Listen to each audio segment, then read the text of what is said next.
Hi guys! Welcome to my vlog. Welcome to my tips.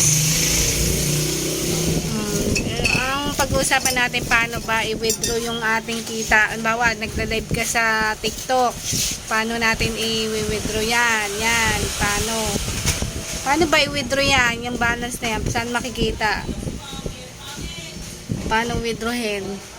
Ganito yan guys. Kailangan pumunta ka sa profile. Yan, di ba?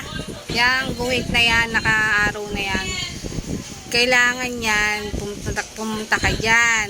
Dyan sa profile. Tapos, i-click mo yan, tatlong guhit na yan.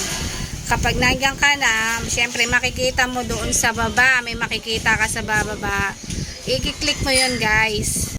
Guys, kailangan meron kang settings and privacy. I-click mo yan, settings and privacy. Pagka-click mo yan, guys, dapat makakarating ka dun dyan, sa balance. I-click mo yung balance na yan, guys. Yung balance na yan, oh.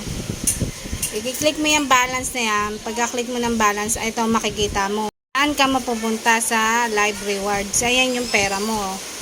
Yan yung pera natin, guys. Ayan. Diba? Yan na. Nakita mo na yan, guys. Yung pera na yan. Yung 0.55. Halimbawa lang yan, guys, kung may malaking pera. Ayan. I-withdraw mo. I-click mo yan. Pagka-click mo yan, ganito mangyayari. Yan, withdraw. Yan, no, withdraw. I-click mo yan, guys. I-withdraw ka dyan. Umuulan. I-withdrawin mo siya, guys.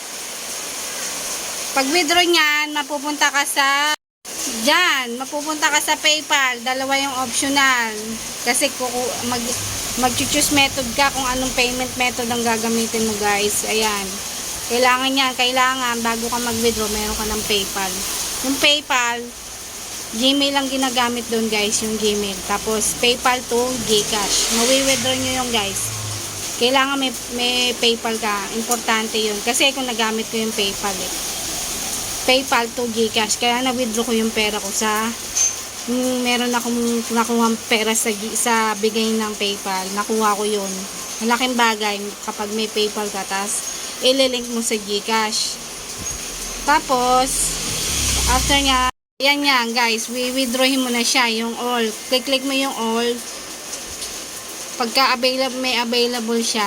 Basta ang importante, guys, meron kayong PayPal na pag-sesendan nyo ng pera nyo. Tapos, i-convert nyo yun sa peso through Gcash. Para ma-withdraw nyo yung pera nyo.